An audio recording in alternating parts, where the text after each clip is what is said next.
গিয়েছেন? আপনারা কি লালমনিরহাট গিয়েছেন? আপনারা কি ঠাকুরগাঁয়ের যে প্রতিদিনের যে আক্রমণ বা অত্যাচারগুলো আপনারা কি মিডিয়া কভার করেছেন? আমাকে বলেন, আপনারা করেছেন? আমি তো দেখি নাই। কালকে প্রথম আলোতে বলা হলো যে 1000 সামথিং একটা তালিকা দেওয়া হয়েছে। আপনারা কি যাচাই বাছাই করার চেষ্টা করেছেন এগুলো আদৌ হয়েছে কিনা? তো আমরা এখানে আজকে এর জন্যই আসছি যে আমাদের কথাগুলো কেউ গুরুত্ব সহকারে নিচ্ছে না, এবং আমরা কিছু বলা মাত্রই আমাদেরকে বিভিন্ন রাজনৈতিক ট্যাগ এবং অন্যান্য আন্তর্জাতিক, মানে এক কথায় ভারতের দালাল বলতেছে। ভাই, আমি বাংলাদেশের মানুষ, আমি বাংলাদেশে থাকবো। আমি নিজে আমাদের ঢাকা বিশ্ববিদ্যালয়ের কয়েকজন গিয়ে ওদেরকে আশ্বস্ত করার চেষ্টা করেছি যে আমাদের দেশ, আমাদের দেশ থেকে আমরা কেন যাব? আমাদের পাশে আমাদের যাদের মস্তিষ্ক ঠিক আছে, যারা বিকৃত মানসিকতার না, তারা সবাই আছে। কিন্তু এই অত্যাচার বা অ্যাটাকগুলো যারা করছে তারা কি মানুষ? তারা কারা আমরা জানি না, কিন্তু সেটা আপনারা ঠিক বের করবেন যে তারা কারা, এবং আমাদের নিরাপত্তা, আমাদের মানসিক অবস্থা আপনাদেরকে বুঝতে হবে। শুধুমাত্র ফেসবুকে গালাগালি আর মানে ভারতের দালাল বানাই দিলেন তা তো না। ভারত আমার কে? আমি খাই বাংলাদেশে, আমার বাংলাদেশে, ভারত কেন আসবে এখানে?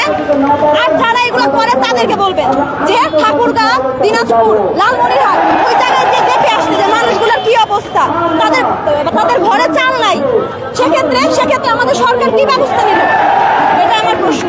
আমরা এই কারণে এসেছি, এবং সর্বোপরি আমাদের 8 দফা যে 1 মাস আগে দেওয়া হয়েছিল, সরকার আমাদেরকে বলেছিল তারা ব্যবস্থা নিবে। আমরা সরকারকে সময় পদক্ষেপ নিচ্ছে না এর বিরুদ্ধে।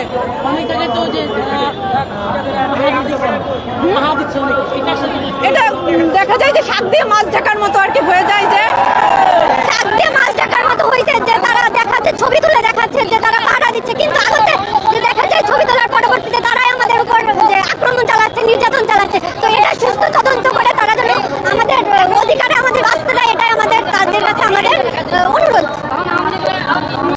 আমরা শুনছিলাম যে তারা বিশাল বেশ কয়েকটি অভিযোগ করেছেন। সেই অভিযোগের বিষয় যেটি যে তারা বলছিলেন যে তাদেরকে তাদের যে মন্দিরগুলো আছে সেই মন্দিরগুলো ভাঙা হচ্ছে, কারণ সে মন্দির ভাঙার যে বিচার কেন বিচার হচ্ছে না সেটি জানার জন্য তারা শাহবাগ গেলা করেছেন। আমরা সেটাই বলছিলাম। দর্শক, আরেকটা বিষয়ে আপনাকে মনে রাখতে চাই, যতদিন পর্যন্ত আসলে এই 8 দফা পূরণ না হবে তাদের এই আন্দোলন আসলে চালিয়ে যাবার একটা ঘোষণা দিয়েছেন। এমনকি কিন্তু আমরা এই শাহবাগ চত্বর থেকে জানতে পেরেছি। তবে এখানকার বিষয়ে আমরা আপনাদের বলে রাখতে চাই যে আসলে এই আন্দোলন আসলে কোথায় গিয়ে ঠিক দেখতাম, মানে সে বিষয়টা এখনো বলা যাচ্ছে না। তারা আজ রাত পর্যন্ত এখানে থাকবে, আর তারপর আমরা এখানকার যারা আন্দোলন করতে এসেছেন সেই আন্দোলন মতো আয়োজন করে আন্দোলন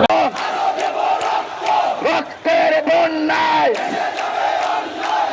যাবে অন্যায়, দিয়েছি তো রক্ত,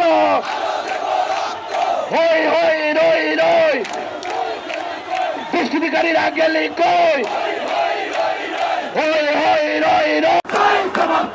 আমার দম বুঝছি না কেন,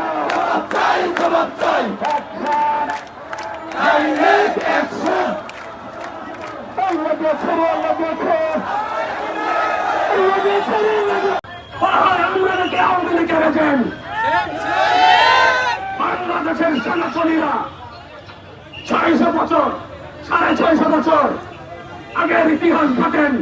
বাংলাদেশের সনাতনীরা ভেসে আসে নাই, এখানে শতভাগ সনাতনী ছিল। ইতিহাস ঘাটেন। আমাদের দেশে আজকে আমরা রোহিঙ্গার থেকে খারাপ অবস্থায় আছি।